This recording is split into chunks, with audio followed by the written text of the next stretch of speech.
جی السلام علیکم ناظرین، سید فضل عباس کاظمی آپ سے مخاطب ہوں۔ آج ایک نئی ویڈیو کے ساتھ، ایک نئے واقعہ کے ساتھ۔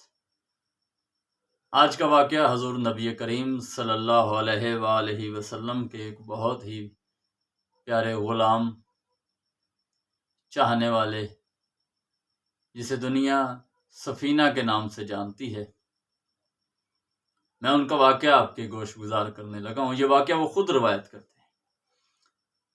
حضور کے یہ غلام کہتے ہیں کہ میں سفر تجارت میں براستہ سمندر جا رہا تھا۔ ہمارا سفر سمندر کا سفر تھا۔ یا اچانک سمندر میں طوفان اٹھا، ہماری کشتی اس کی لہروں کا مقابلہ نہ کر سکی اور ہماری کشتی ڈوب گئی۔ کشتی میں تمام سوار جتنے بھی تھے وہ سارے کے سارے سمندر کی لہروں کی نظر ہو گئے۔ یا اچانک، چونکہ میری زندگی باقی تھی، میں نے لکڑی کا ایک تختہ تیرتا ہوا اپنے قریب سے گزرتا ہوا دیکھا۔ میں نے کسی طریقے سے اپنے آپ کو اس لکڑی کے تختے پہ سوار کیا۔ ہوا ہمیں کسی جزیرے پر لے آئی۔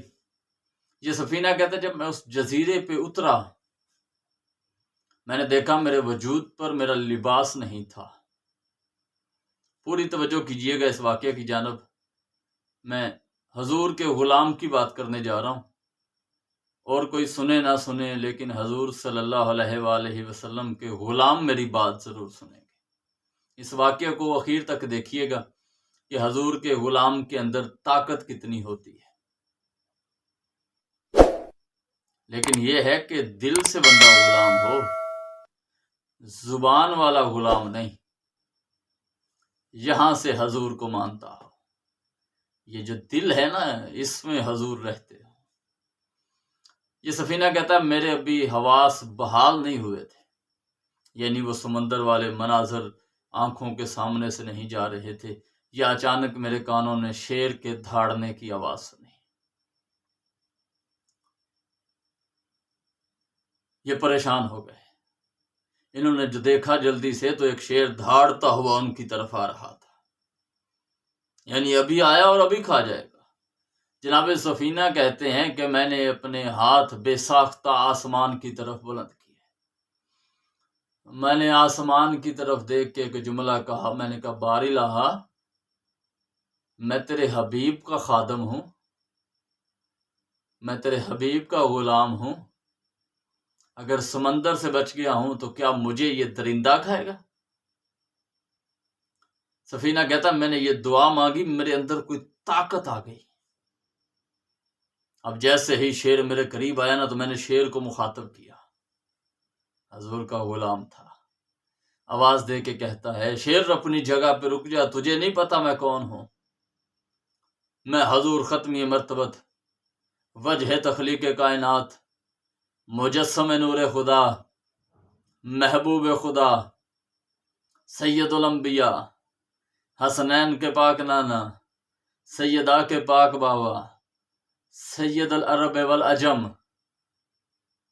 جس کے صدقے میں کائنات بنی ہے، میں اس نبی رحمت، سرور کونین، سرکار ختمی مرتبت حضرت محمد مصطفیٰ صلی اللہ علیہ وآلہ وسلم کا غلام ہوں، میں خادم ہوں سرکار۔ سفینہ کہتا جیسے ہی میری زبان سے یہ لفظ نکلے، وہ شیر ایسے تھا جیسے وہ ابھی کی ابھی مر گیا ہو۔ وہ ڈھیلے ڈھیلے قدموں کے ساتھ چلتا ہوا میرے پاس آیا۔ اس شیر نے میرے پاؤں کو چاٹنا شروع کیا، بوسے دینے شروع کیے، پھر مجھے اشارہ کیا، میں اس کی پشت پہ سوار ہو گیا۔ یہ ہے نبی کے سچے غلام کا مقام۔ میں اس کی پشت پہ سوار ہوا۔ سفینہ کہتا وہ مجھے لے کے وہاں آیا جہاں باغات موجود تھے، پھلدار درخت تھے۔ میں اس کی پشت سے اترا۔ میں نے جلدی سے، مجھے بھوک لگی ہوئی تھی، میں نے پھل توڑ کے کھانے شروع کیے۔ جب میرا پیٹ بھر گیا تو میں نے انہی درختوں کے پتوں سے اپنا لباس بنایا۔